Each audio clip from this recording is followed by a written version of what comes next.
Welcome to yet another installment of Strange Planet, and it is a strange planet indeed.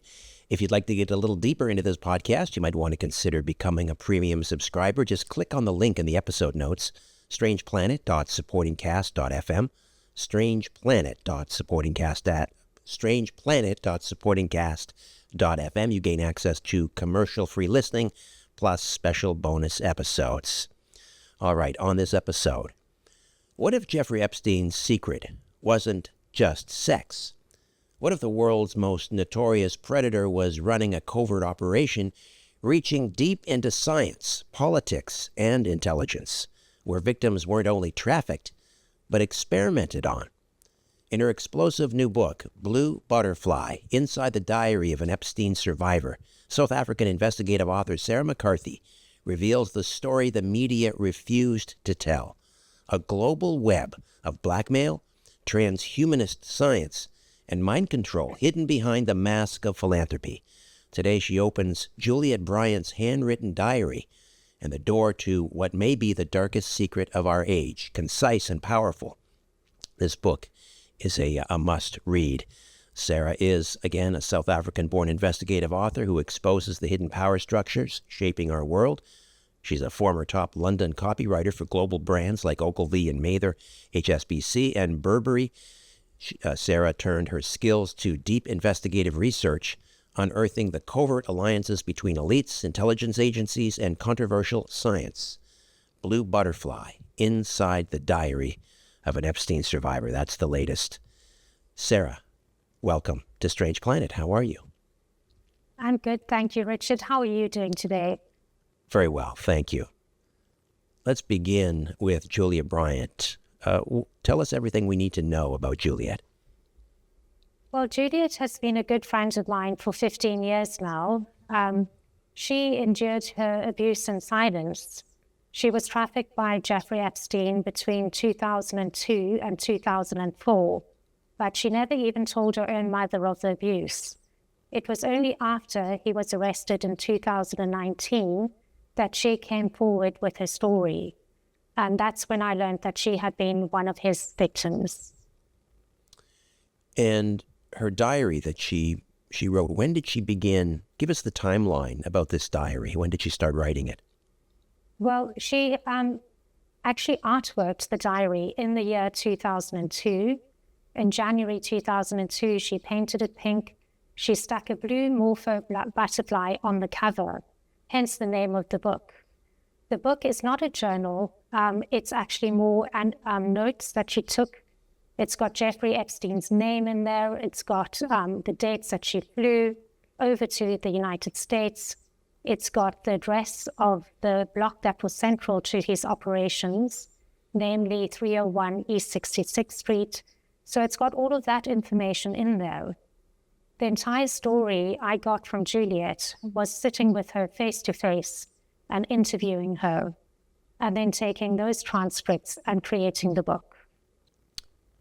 And walk us through the process of convincing Juliette that you were going to write this book and bring her story forward. Well, Juliette has wanted to speak out from the go. She's actually done a lot of interviews herself, podcasts and interviews. So she's spoken to the Daily Beast. She's also been on the BBC documentary, The House of Maxwell. She was given about 7 minutes of airtime in the final episode. And she has been speaking out because she wants her story out there. She wants the truth to come out. And when you hear her story, you'll realize that it is different to other survivor stories. And that's why it does need to come out. And again, for listeners who don't know her, how did she get drawn into Jeffrey Epstein's orbit? Well, she was in South Africa at the age of 20, studying psychology and working as a model part-time. About 23 years ago, on the 26th of September 2002, Jeffrey Epstein flew into Cape Town with a high-profile entourage, and that included Bill Clinton, Kevin Spacey, and Chris Tucker. On that evening, Juliette was having some drinks with friends of hers at a bar, and she was approached by a very beautiful American model who said, I'm here with this American billionaire. She said he had links to Victoria's Secret and that he could launch her modeling career internationally. She described him as the King of America. So Juliette, this sounded like this was the most amazing thing. That very night, she jumped into a car along with this model and another model. And they went to a restaurant called Beluga in Cape Town. And that is where she met the whole entourage. She said she wasn't actually that interested in Epstein. She was more interested in meeting the celebrities. They were all mid-meal when they walked in, but they all stood up to meet the girls. She said when she met Bill Clinton, he held onto her hand for quite some time while he was continuing his conversation with another person at the table, and that made her feel quite uncomfortable. But she also said that Clinton gave Epstein a lot of legitimacy. You know, she thought that he was, obviously had all these contacts that he promised. And this Africa tour, this was ostensibly about, raising awareness and raising money for AIDS, HIV research in Africa? Yes, it was, I think they just formed CHI, the Clinton Health Access Initiative. And they were raising awareness around AIDS, HIV, and also promoting well-being on the African continent, uplifting the continent. It was a humanitarian trip. And so she was, if I can use the term, recruited by this woman. Was that Naja? Naja, yes. So Naja then, after they met at the restaurant Beluga, said to Juliette, Epstein really likes you and he wants to see your modeling portfolio. So the next day she was invited to the Cape Grace Hotel where they were staying, and she went along with her portfolio. She also was invited to go and see Clinton's speech that morning, and sat in the minivan, I think with one of his aides. I'm not sure who that would have been, possibly Doug Band. After the speech, which she said seemed quite impersonal and cookie cutter, she wasn't that impressed with it.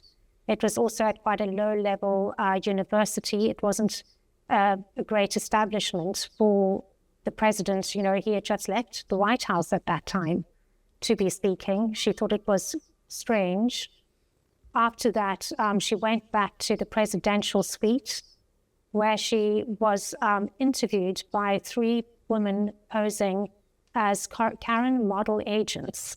So Epstein had gone so far as to set up a fake casting. And these 3 women sat at a table, looked at her portfolio, commented on her photos, and made it sound like they were with a legitimate agency, Karen Models. While she was sitting there, Clinton entered from a room, walked through the living area, acknowledged them, and went into another door. She then believed from that Epstein and Clinton were sharing the suite. After they looked at her photos, they said, Epstein would like to see you now. And she went through to another room where he then looked at her photos, etc., and asked her questions.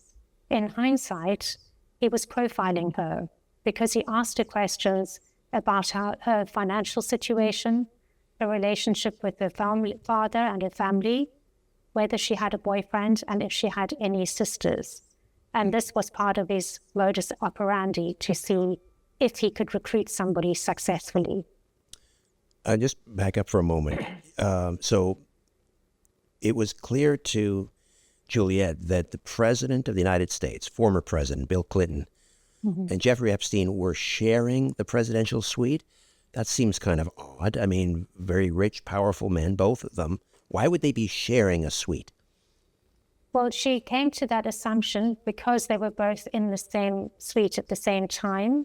So the presidential suite has different bedrooms, and she came to that assumption. It's not 100% confirmed. They were both there at the same time. Okay. And what was she promised? A modeling job with Victoria's Secret? Absolutely, yes. So it took Epstein only about 2 weeks to organize a modeling visa for her. Obviously, as a South African, she would have needed a visa to work in the United States. And about 3 weeks after that, he flew her over to New York. And she was picked up at the airport by a driver in a black town car. She remembers driving into Manhattan and thinking all her dreams are coming true, looking at the billboards, etc. She was taken to 301 East 66th Street, which was the block where he housed a lot of the models, and that was central to his operations. And she was put into that block, but only for around 15 minutes. And we should maybe explain the connection between Jeffrey Epstein and Victoria's Secret. Yes, well, that connection is through Jeffrey Epstein's only known client at the time, who was Leslie Wexner. Mm-hmm. And he's CEO of the Limited, which is the umbrella company which owns Victoria's Secret. And therefore, he used that connection and that leverage to, I think, recruit several girls. Also, I've spoken to 5 survivors now, and he used that leverage with a couple of them. And was the front this Karen modeling agency in each of these instances with the other 5?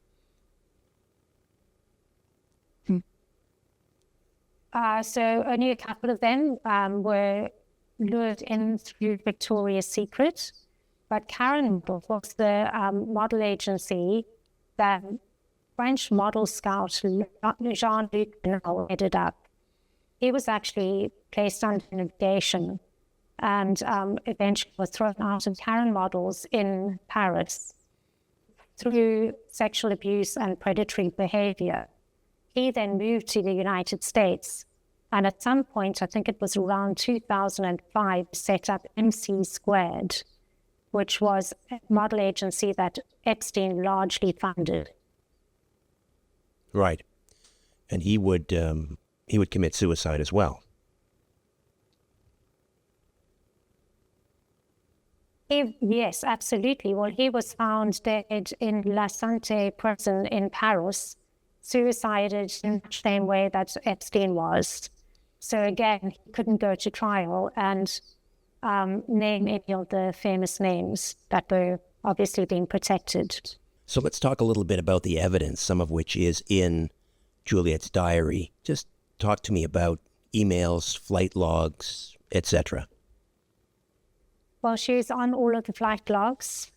She is also, because she went in and out of South Africa, she's got all her own old passports from that time, and that corroborates her trips going in and out of the country. So what people don't probably realize is she was not with him for the full 2 years. He used to fly her over for about 2 weeks at a time and then fly her back to South Africa. But she has those passports. She had the foresight to keep them. She also has her diary with the corroborating evidence, and she has the photographs from the island, which all show that she was trafficked by Epstein. All of these documents, have they been filed in court with a grand jury, for example? Well, a lot of the documents were sent to the legal firm, which are Boys, Schiller and Flexner, who represented a lot of the girls pro bono. And that was used in order for Juliette to get compensation from the Jeffrey Epstein Victims Compensation Fund. She was also able to get a payout from the JP Morgan trial because the statute of limitations was extended, and therefore it included her in that. So she was lucky enough to get those funds too. We should maybe explain briefly how JP Morgan is involved in this and why they would be paying out to the victims. Well, I think it was the U.S. Virgin Islands that filed the lawsuit against JP Morgan, the bank, for facilitating Epstein's sex trafficking operations. There were emails that surfaced during this legal case, which showed some damning emails between Jess Staley and Epstein, which involved Disney characters. Basically, Jess Staley said to Epstein, "Oh, that was fun," and say hi to Snow White. And Epstein wrote back, "Which Disney character would you like next?"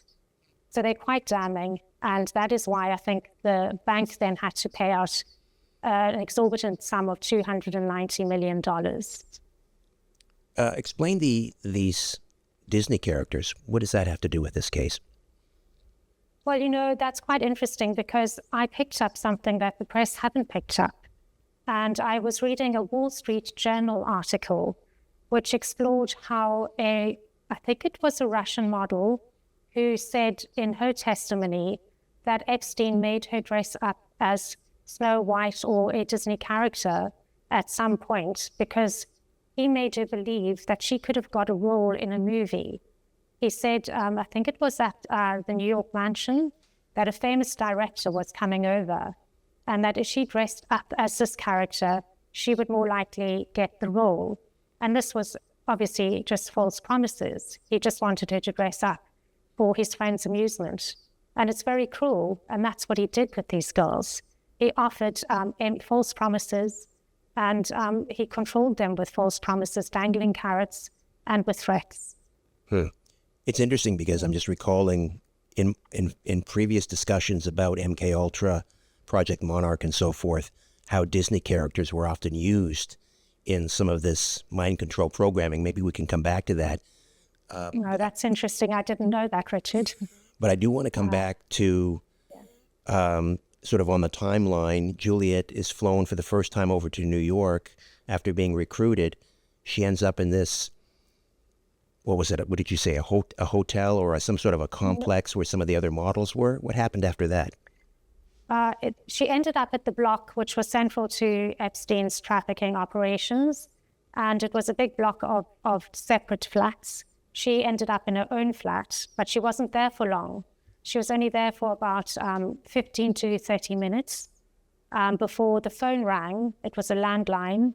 She answered the phone, and she believes it was either Sarah Kellen or Leslie Groff, two of the women who worked as assistants for Epstein, who then came and said to her, pack a bag for the Caribbean.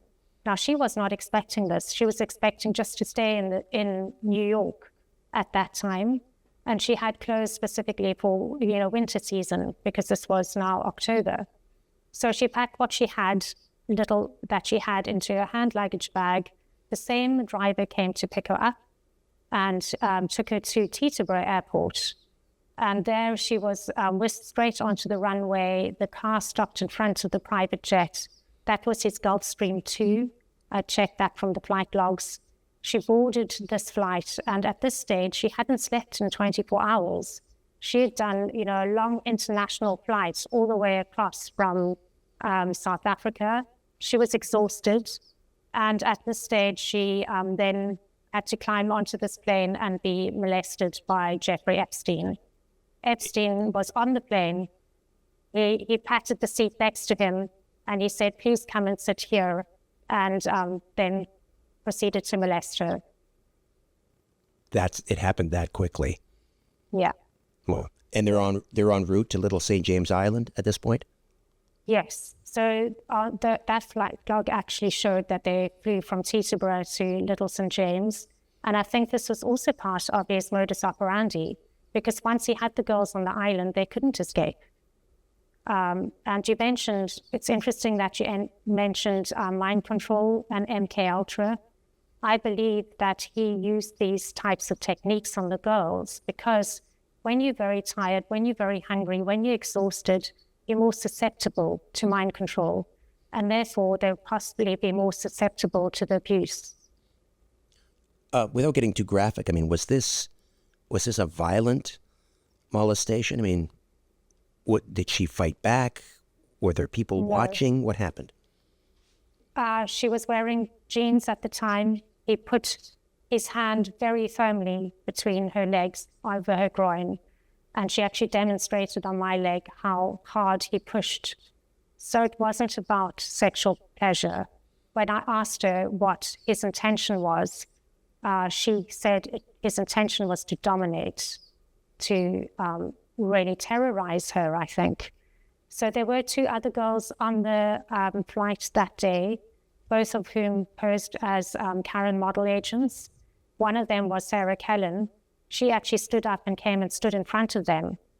And Epstein grabbed her between her legs, with his spare hand, and she just laughed. She was obviously used to this type of behavior. I don't know if it wasn't part of the whole normalization process to try and make the girls think that this was normal. I'm not sure, but that's what happened on that flight that day. So at this point, has she come to the realization that she's basically been caught in some sort of a trap? Yeah. Yes. Well, her thought process at that time was quite interesting, Richard, because she thought, these people are going to kill me. And I was like, why would you jump to that conclusion? But what was interesting is that Epstein never put her name on the flight logs that day. Her phone was not working in the United States, different networks. So nobody knew. She hadn't had time to call her mum to say, look, I'm going to the Caribbean. When she was told to pack her bag for the Caribbean, she naturally assumed, oh, well, it's Victoria's Secret. They're going to do a shoot with me. Maybe it's a job, or maybe it's just test photos. And we're going to the Caribbean for that shoot. So nobody knew she was there. If she hadn't complied, possibly something could have happened to her. We don't know. But yeah, she was on the flight logs leaving the island, and then they went to Palm Beach. But she wasn't on the flight logs going there, so nobody would have known to look for her there. So explain what happened while she was on Little St. James Island. What happened to her? What did she witness? Well, I think the abuse was relentless. He would call her into his cabana, which was around the swimming pool. It happened on the first night she was there. And she described how it always took the same format. He would basically pat the bed and say, come and sit next to me. And he would try and make chit-chat like he had just invited her there for a conversation. And then the abuse would start. Apart from that, she had to be at his beck and call all the time, along with the other girls. That instance, she was the only one there. So they were definitely programming her or testing her out. The next day, another girl was flown in. Epstein's modus operandi also included escalation. So the next day, the other girl who was flown in started performing a sexual act on Epstein in front of Juliette.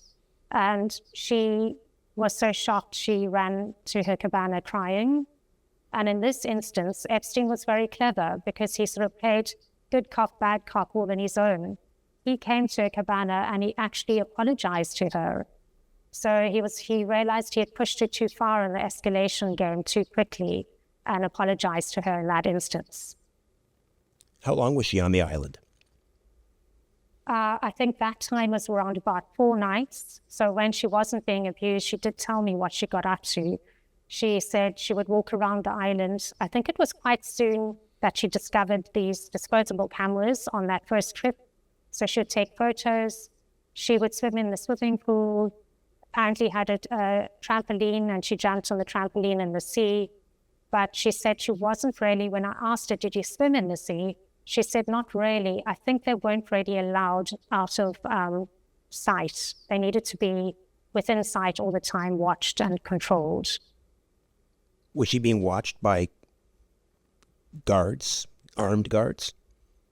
No, she wasn't being watched by armed guards. I don't think it was that heavy-handed, but I think there was always Sarah Kellen or another assistant that was keeping an eye over them, Ghislaine Maxwell as well. So it would either be Sarah Kellen or Ghislaine Maxwell that would come and call the girls to go to Epstein. They would say, oh, Jeffrey wants to see you now. And the girl would have to stand up and go to wherever his bedroom was or his massage room was. And she said when there were other girls around, it was quite embarrassing because they all knew why they were getting called. But a lot of them didn't confide in each other. They just kept quiet. She said, sex was more taboo back then. It was, 2 decades ago and over 2 decades ago. And she said they sort of basically pretended like nothing was happening. They just kept quiet about it. So over these 4 nights, she was repeatedly raped. Is that fair to say? Yes, that is fair to say. Yeah. And then when she was flown back from St. James, where did she go? The flight then went to Palm Beach. And she was there for several nights and before he then sent her home. So what happened in Palm Beach, she was obviously very unhappy and she was missing her mum a lot. And Epstein found her crying and inconsolable on a couple of occasions. So when she was in Palm Beach, he called her into his office. He had 2 offices in Palm Beach, and this one was very stark and white and unwelcoming. And she said that mirrored the conversation that they had that day, because he called her in and usually he would only see her in the bedroom or at meal times. And this was in his office, so she knew that there was something going on. And he said to her that on that instance, I work for the CIA and I have your family on a list. So he was directly threatening her. And he also then launched into a couple of other threats to make sure that she didn't go to the authorities, because on that same occasion, he told her that he was sending her back home to Cape Town. But before he did it, he gave her a number of reasons to obey him and make sure that she never went to the authorities or to the press. One of which was he had the power of life and death over her family because he was with the CIA. That's what he said, yeah. And she believed him. Well, she said there was no reason not to believe him because he had all these powerful connections. She had met him with Bill Clinton. Right. And she could see his lifestyle, his, helicopters and private jets, etc. So obviously she believed that this was true. Another threat he gave her was that one woman had apparently tried to report him to the authorities. And he said, the police were then called and they raided her apartment and found drugs in her apartment, and she ended up going to jail for 6 months. So obviously he was threatening her that if she ever did anything, things wouldn't end well for her. So she went back to Cape Town and she was keeping this from her family, her friends, everyone, because she had the fear of God in her, really. Yes. So... And when she was back in Cape Town, Epstein would call her almost every single day in the beginning. And he was keeping close tabs on her to find out, what she was doing, who she was speaking to, was she out in the evenings, all of that sort of thing. Those telephone conversations, reduced in number over time. But you mentioned MKUltra. I did a deep dive and a deep exploration into MKUltra myself, because Juliette believes that he was using some form of mind control. And one of the sub-projects of MKUltra was Project Artichoke, where the CIA managed to get 2 girls, and they were teenage girls, to detonate a simulated bomb using a code word over the telephone through using mind control programming. And this rang true for me because, he was calling her every day. There's a very real possibility that he could have been repeating the same phrase or delivering a message that kept her in this state of sort of mind control over that time when she was not with him. Right. And typically with MKUltra, the victim is traumatized to the point where their psyche is fractured. I believe they call it dissociative identity disorder. And the controller, I guess, can access certain identities within that person, and using trigger words can get them to do, horrible things. Their bidding. Yeah, absolutely. And if you look at the survivors, Juliette used the word unraveled. But if you look at the survivors, a lot of them suffer from PTSD. They suffer from bipolar-like symptoms. And this could very well be a misdiagnosis of dissociative identity disorder, as you just mentioned, DID, if he was performing these types of procedures on the girls. Was she ever drugged? She believes that she was, yes. And I tell you why. She always had a bottle of Fiji water next to her bed at night. She believes that he could have put anything in that water. And that leads us up to what happened to her at Zorro Ranch, the last time that she was trafficked by Epstein was in June 2004. She ended up at Zorro Ranch, and there she woke up naked in a laboratory with a female doctor operating on her without her knowledge or without her consent. So some type of substance must have been slipped into her water there for her to wake up in this laboratory type setting. She's naked on a metal table. She's surrounded by figures in hazmat suits. 6 figures, 3 either side.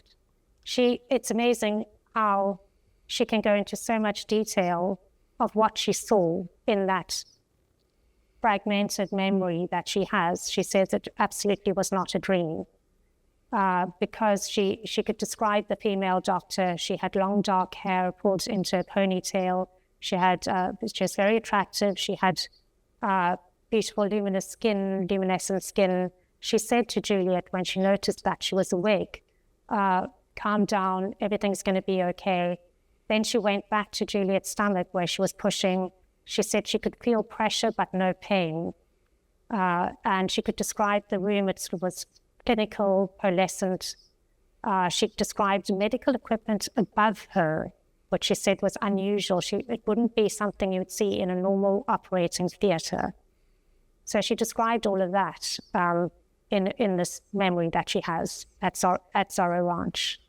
So this procedure, was it an examination? Was it simply more abuse? Was it an experiment of some sort? What did she suspect was happening, or even in hindsight, what does she think happened? She believes that they were harvesting her eggs. There were other things that happened that trip, which were unusual. Firstly, Epstein didn't sexually abuse her that trip at all. Instead, he took her into a small room and examined her in an almost medical way. She described it as a pelvic exam. Then she had this flashback. And then after that, she had a small circular scar, which is about 2 inches above her pubic bone. And that was red and inflamed after her trip to Zorro Ranch. Interestingly enough, I had an interview about 2 weeks ago and with a British podcast host called Sean Atwood. He has interviewed another Epstein survivor who said that Ghislaine Maxwell offered her increasingly large amounts for her eggs, offered to pay her for them.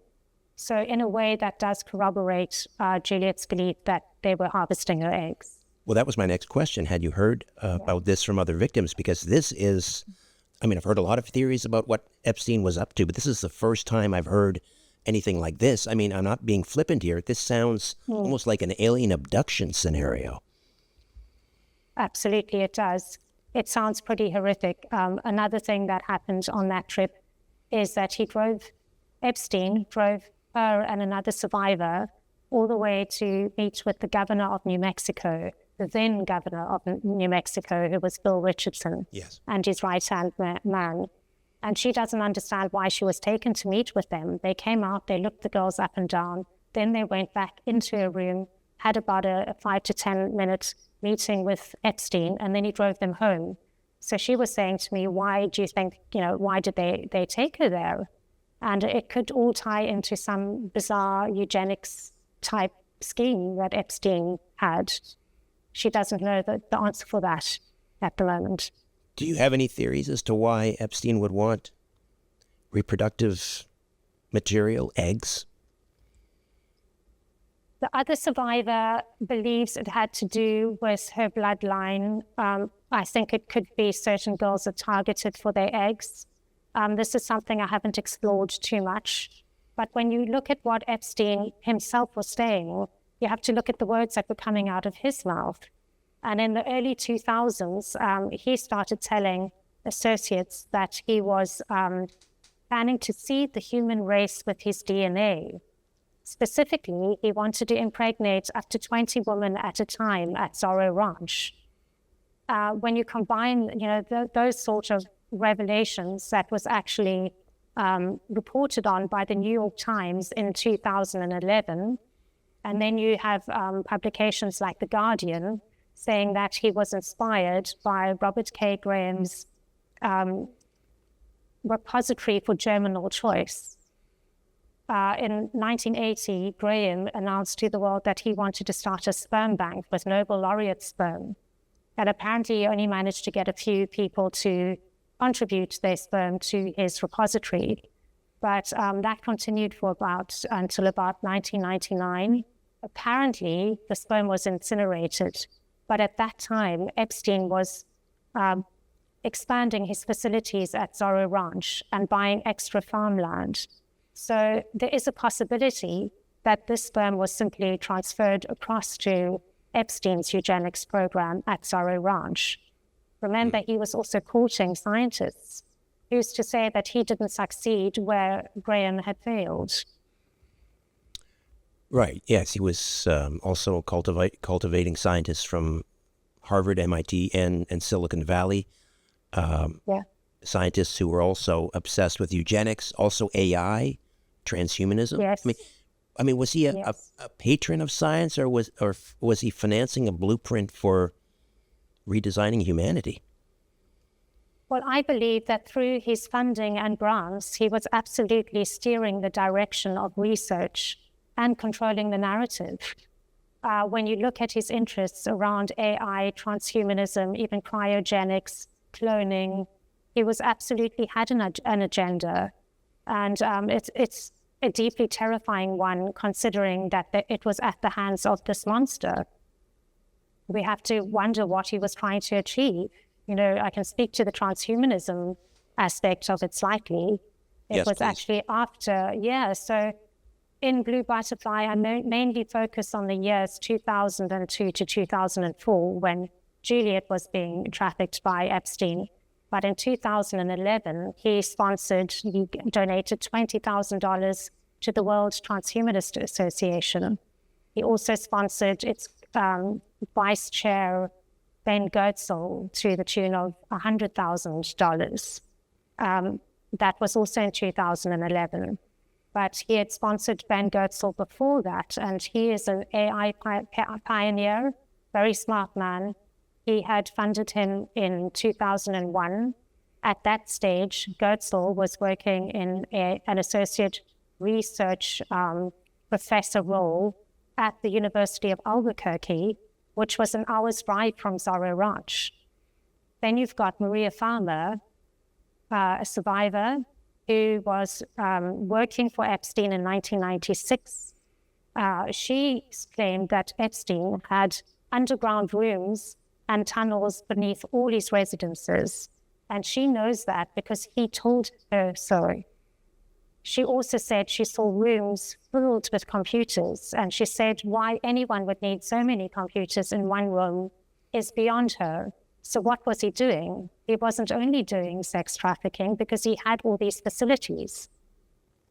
When you say tunnels underneath these residences, well, he lived in Palm Beach. He had a residence in New York City. He had Zorro Ranch in New Mexico. Are you saying he had underground tunnels connecting New York to Palm Beach to New Mexico? No, I'm not saying that he had underground tunnels connecting his various residences, but she said he had underground facilities to whatever extent they were underneath his residences. So quite possibly, had he wanted to escape, he would have had some sort of tunnel system, but not connecting the residences, no. In addition to this horrible and bizarre experimentation and retrieving eggs, maybe connected to some sort of genetic experiment or cloning, perhaps. But, I mean, was she also trafficked?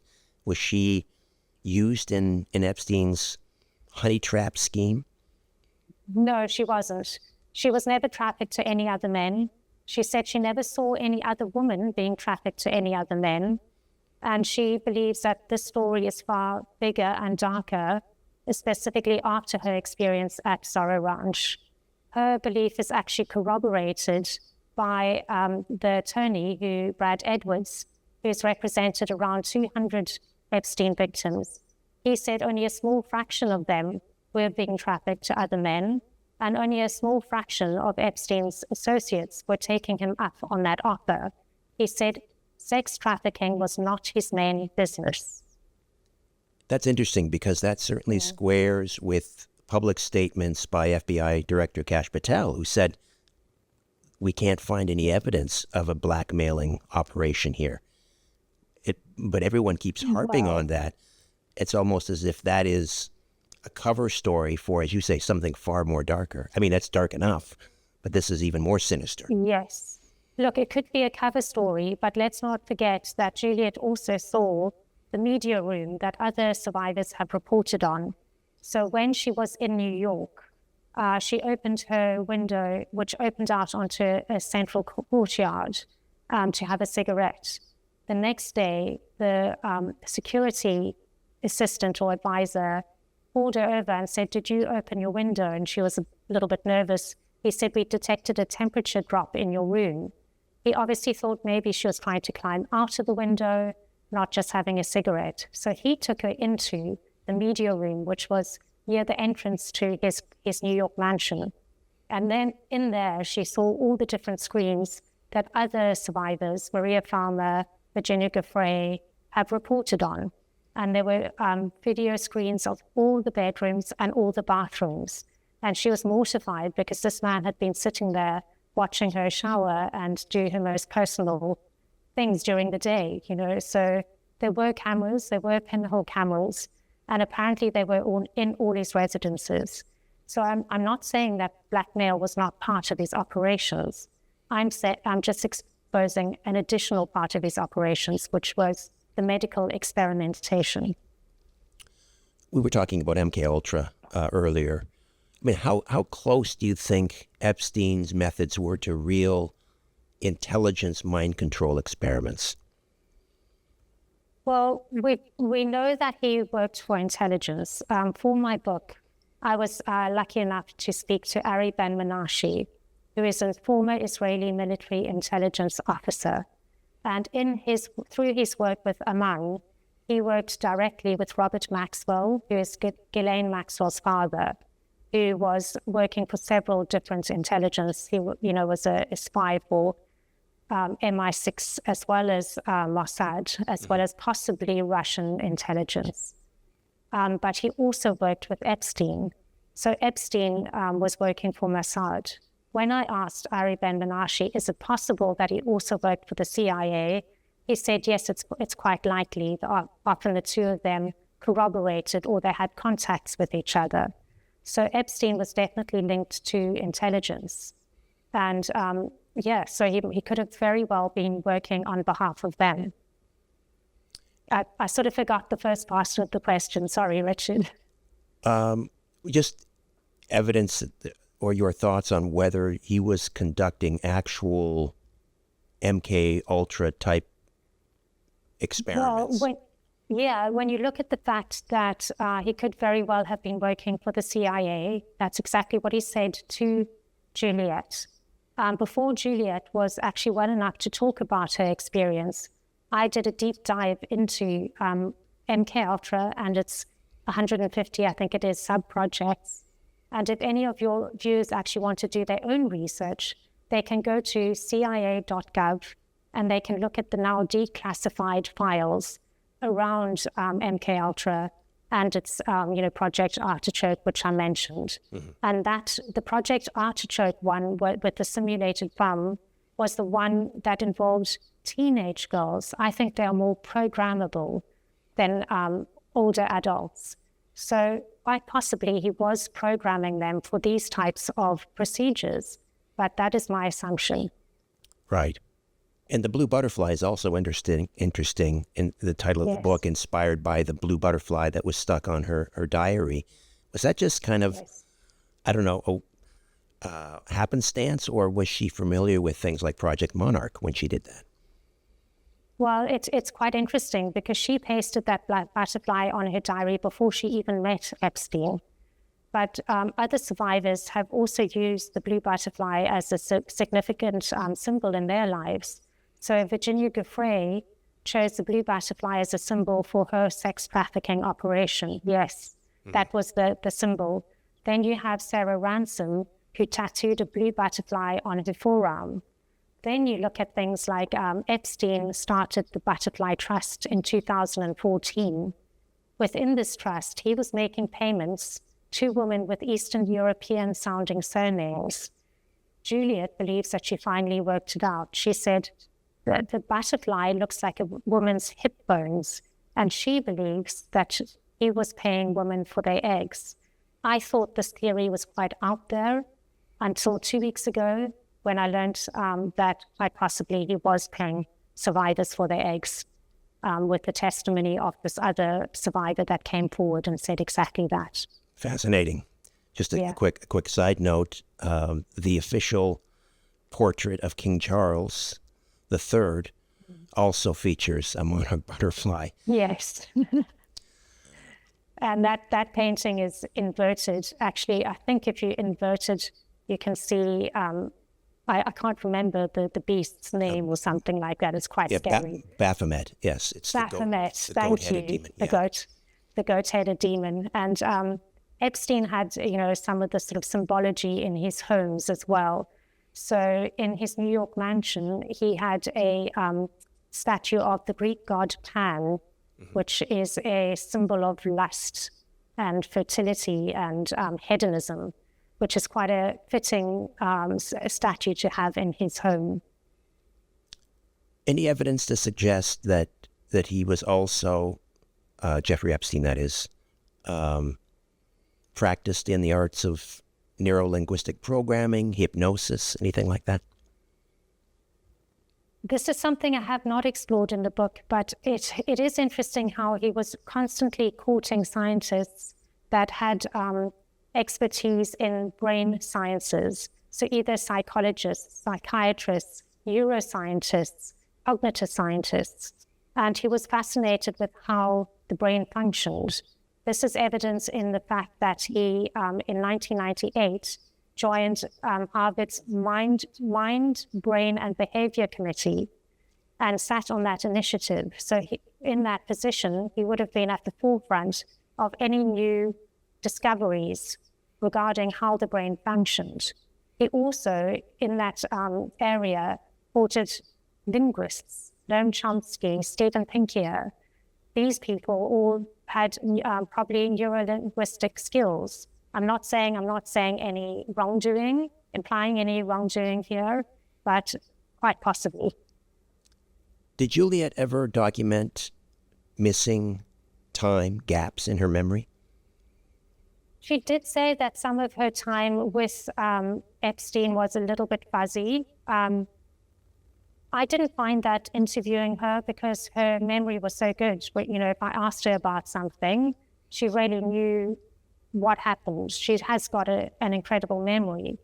Some of the girls, the one who actually said that her eggs, she was offered money for her eggs, she believes that she could have been drugged at times when I listened to her podcast. Juliette did say that she was triggered by a movie, which is called Blink Twice. I don't know if you've seen that. It's about a billionaire who has an island. The women that are taken to this island are drugged.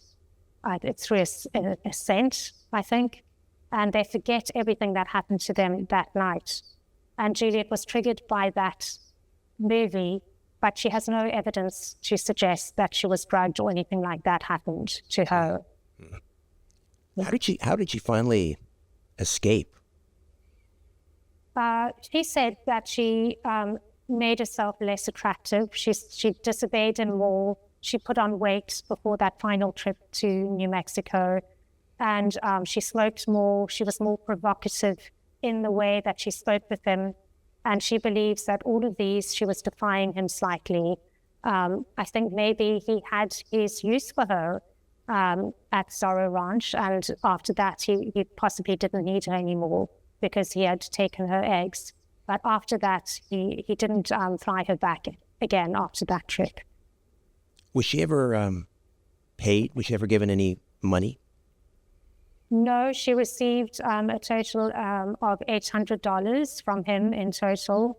So I think he gave her $300 when he first met her. And then when he sent her back to South Africa after that first trip, She had to fly on her own from Palm Beach to New York, collect her stuff, and then go back to South Africa. So he gave her $500 for that onward journey to pay for taxis, her expenses, etc. So no, she wasn't paid. I don't think $800 in context of what happened to her is any significant sum of money. No, there is no. Yeah. There's no amount of money that would be. No, absolutely. Your book names names, figures. You mentioned Ari Ben Menashe from Mossad. You mentioned names from the CIA, MI6. Also, former Israeli Prime Minister Ehud Barak, who is seen on, I guess, security camera footage, entering and exiting the building in Manhattan where Jeffrey Epstein lived. There's even been some suggestion that he had a flat in that same building. I'm not sure if that's true. What can you tell me about that tie between Ehud Barak and Jeffrey Epstein? Well, residents said that they spotted Ehud Barak in the communal areas, so in the lobby. And there are ties between Epstein and Barak, specifically around a startup that later became Carbine 911. So I can't remember the startup's name, but Epstein apparently invested millions of dollars. They didn't give an exact amount. This was around 2015, I believe, into Ehud's startup, which later then became Carbine 911, which is a security software that people can call in order to link up to, say, a switchboard, etc. This software has its roots in Israeli intelligence, and it has been criticized specifically by people who know a lot more about it than I do, who is investigative journalist Whitney Webb. She talks about its privacy concerns, how people who use that service can then, they can access their personal data. And that's, I think Epstein and Barak were involved in a couple of these types of software startups that had roots in Israeli intelligence. Yeah, I suppose we have to sort of issue this caveat. We have to be careful when we discuss fairly high-profile individuals who are named in connection with Jeffrey Epstein, because there were, at least on the surface, sort of, well, let's say non-sexual relationships. There were business relationships. There were. You mentioned in the beginning of the interview this promotional tour in Africa for AIDS and HIV research. So even though Kevin Spacey was involved in that, it doesn't necessarily implicate someone like him or the was it Chris Tucker? Chris Tucker was the other one. Yes. Right. So, and I suppose we could say the same thing about Ehud Barak. I don't know. What are your thoughts about? I mean, when we're talking about these names in association with Jeffrey Epstein, and how, do we make a comparison between, the sexual blackmailing and exploitation and so forth, and then the other side of it, which is sort of business? Well, I think Epstein was involved to a certain extent in business, so you cannot implicate everybody. I would obviously not say that the scientists who were involved were all knew what he was doing. I think he was gleaning information from them or sponsoring their research to get a certain, in a certain direction. But that didn't mean that he knew his nefarious agenda at the end of the day. So you can't implicate everybody. I think some people do know a lot more, and I'm hoping as well, by writing this book, some people will come forward and say, yes, I was involved. I know that this was happening, that these mind control experiments were happening because I was involved in them. And I believe that some people will have a conscience and come forward. If Epstein was blackmailing people, what's to say he wouldn't just be blackmailing politicians, he would also be blackmailing scientists in order to get them to do the work that he wanted to do. It's a very real possibility. Right. And in your book, you point out that the Johns, let's call them, the powerful men who allegedly used Epstein's victims, they've never been publicly named or prosecuted. Do you think that's by design? Well, there have been named because if you look at the court cases or the legal filings specifically that were unsealed on the 1st of January 2024 by Judge Loretta Preska, she unsealed hundreds of pages of court documentation. And within those pages, a lot of the legal filings were made by Virginia Giuffre. Now, she was the one that was trafficked to all these Johns, and she lists all of them. They are listed in there. So people can go, I don't want to specifically name names now, but people can go and have a look and see who she, was trafficked to. I mean, one was Jean-Luc Brunel, who ended up suicided in the prison cell in Paris. So there were several that she alleged that she was trafficked to. And yet, no prosecutions? No, absolutely no prosecutions. I hope that will change, but I don't know. Some of these people are no longer around anymore. Some of them are very old men. The other one who has passed away that Virginia Giuffre alleges she was trafficked to is Bill Richardson, who Juliette was taken to meet, and he's no longer around. Former governor of New Mexico. New Mexico, exactly. Something very interesting also, and you document Epstein's ties to Clinton insiders and Israeli leaders, but also some pretty high-profile lawyers, including some who later represented the victims. I mean, is that a coincidence? Is that a conflict of interest, or, I don't know, part of a much larger network? What's going on there? I think the only analogy that I draw here is that David Boies, who represented Juliette, he didn't represent her, his legal firm represented her through Sigrid Macaulay, who was a partner of the firm. He previously represented Harvey Weinstein, and when he represented Weinstein, I think it was Ehud Barak who passed over details, but he said he didn't know what force. I have to be careful what I say here, to Weinstein of a elite agency, private investigative firm called Black Cube, which is largely staffed by former Mossad operatives. And then Weinstein used this firm to harass, intimidate, and interrogate both journalists. He wanted to stop a specific New York Times article from coming out. I think that involved Ronan Farrow, but basically they intimidated the journalists to prevent the release of this article.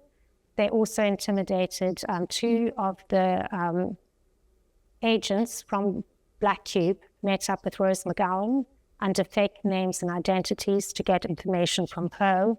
Rose McGowan is an actress who previously accused Harvey Weinstein of sexually assaulting her.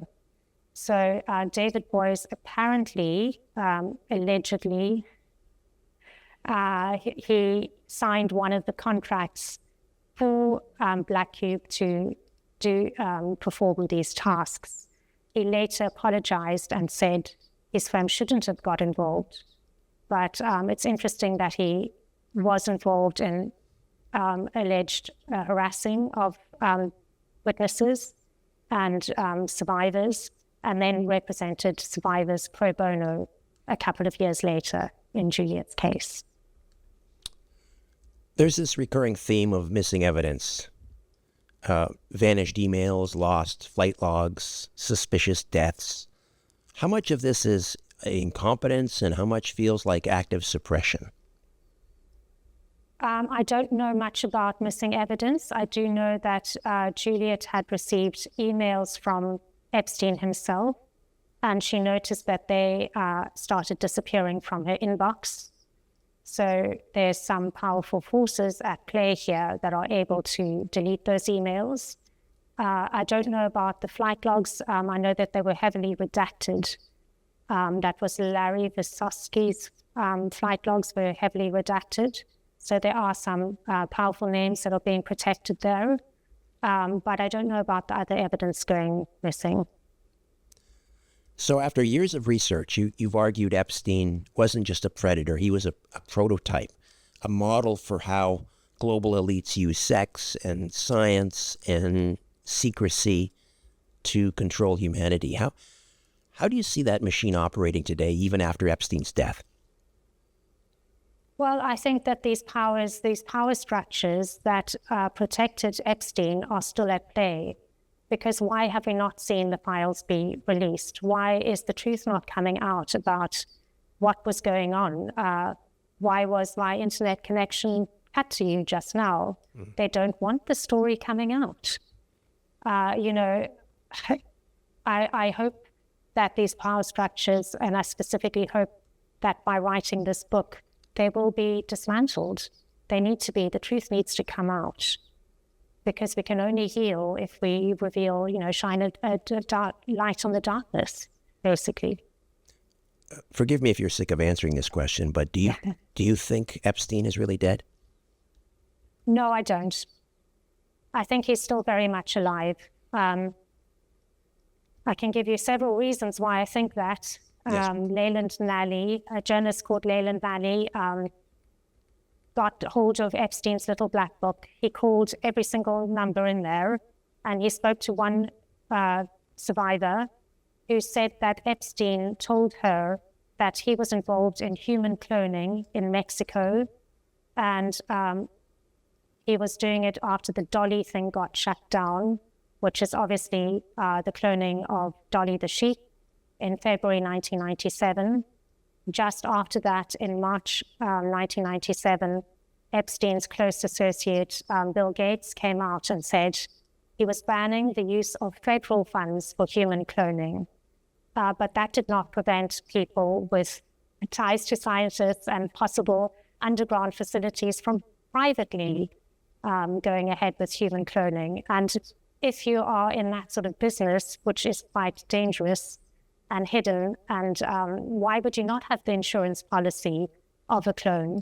If you look at, I think it's somatic cell nucleus, they take these cells and take out the nucleus, and if you get just a piece of hair or any DNA from any human, you can then take the nucleus out of that, put it into a female egg, and clone somebody. If you can do it with a sheep, and actually it's quite interesting that Juliette says this specifically, that if you can do it with the sheep, people can laugh as all you want, but you can do it with a human too. So yeah, she believes that he could have possibly had himself cloned. When you look at the fact that the raw FBI data footage of the outside of his cell was cut at around midnight, and I think it was Wired that did a deep dive into that, and said specifically that 2.53 minutes were cut out of that. Does that give somebody enough time to go into the cell and switch a body out, a human out for a clone? I don't know.